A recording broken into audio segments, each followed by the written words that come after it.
د ننګرهار په مرکز جلال آباد ښار کې د حوزوي روغتون وروسته په دویمه ناحیه کې هم د یو خیریه بنسټ لخوا د تلیسمیا ناروغانو لپاره یو بل 15 بستریز روغتون پرانیستل شو. یاد روغتون چې نن پرانیسته وشو 15 بسترونه لري او نږدې $10,000 لګښت پرې شوی دی.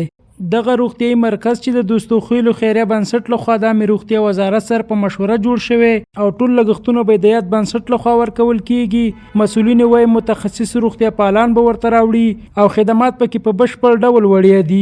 دغه دوستو خیلو تلیسمیا سنټر کې د 15 بستریز دی. دغه دوستو خیلو تلیسمیا سنټر تقریبا په دې باندې تر اوسه پورې $15,000 مصرف شوی دی. موږ دغلته چې د تقریبا د 300 پاکټو ظرفیت لرو چې ځان سره وساتو. خو تاسو پوهیږئ چې تلیسمیا مریضان هغه مریضان دي چې باید دوی ته فرش وینه ورکول شي، تازه وینه ورکول شي. نو هغه حالاتو کې چې ډیره حالت سخت راځي او وینه نه پیدا کیږي، موږ کوشش کوو چې هغه نه استفاده وکړو. خو موږ به دوی ته ډونران پیدا کړو. ټول کار په موږ دی، ډونر په موږ دی. د ډونر چې څومره ټیسټونه کیږي هغه په موږ باندې دي. دلته چې وینه ورکول کیږي هغه په موږ باندې دي. ډاکټر ته مطلب ټول شی نشته دلته فری دي.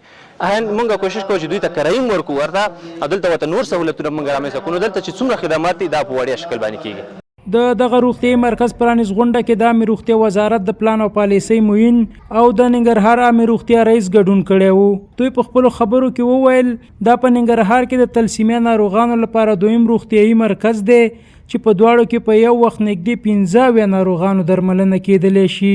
د امیر روغتیا وزارت معین ډاکټر محمد حسن غیاثي وویل په ټول هیواد کې څه د پاسه 1 میلیون ناروغان په تلیسمیا ناروغۍ اخته دي. خو دوی په ټول توان هڅه کوي چې په سم ډول ورته رسیدنه وکړي او د خلکو ستونزې حل کړي. نورز چې موږ د کون غونډه پرانسته وکړله دا د دوست خیلو کام طرف نه یو تلیسمیا سنټر کولاو شولو چې دې کې به زیات غریب ولس خلک دلته تداوي کیږي. نو دا تلیسمیا مریضان په ننګرهار کې ډېر زیات دي. موږ یو بل سنټر په حوزوي شفاخانه کې لرو چې هغې ته ورځې شپېته مریضان هغې ته مراجعه کوي ورځي. اما به شدت تلاش میشه خصوصا روی همین پروگرام تلیسمیا که کمبوداتی که در این زمینه هست رو ما جبران بکنیم. در سطح کلان ملی وزارت صحت عامه امارات اسلامی افغانستان در این مورد پلان‌های بسیار عملی روی لیست داره انشالله. بل لوري ته په تلیسمیا اخته ناروغان او د کورنۍ غړي خوښ دي چې د وړیا درملنې لپاره ورته زمینه برابره شوه. ځکه وړاندې به له کړاو سره لاس او ګریوان او نه به یې شو کولی چې خپلو ناروغانو ته پر وخت وینه پیدا کړي.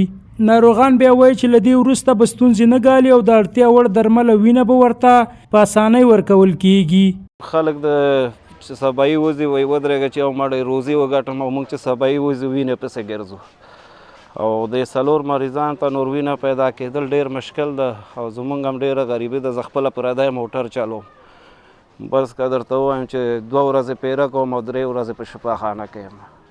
دغه هسپتال چې موږ ته پرانیستل شوی دی په دې باندې موږ ډېر خوشحاله یو او په نورو شتمنو هیوادوالو په هیواد کې چې دی هیواد نه بهر دي او په دوی باندې غږ کوو چې موږ سره نور همکاري مو وکړي.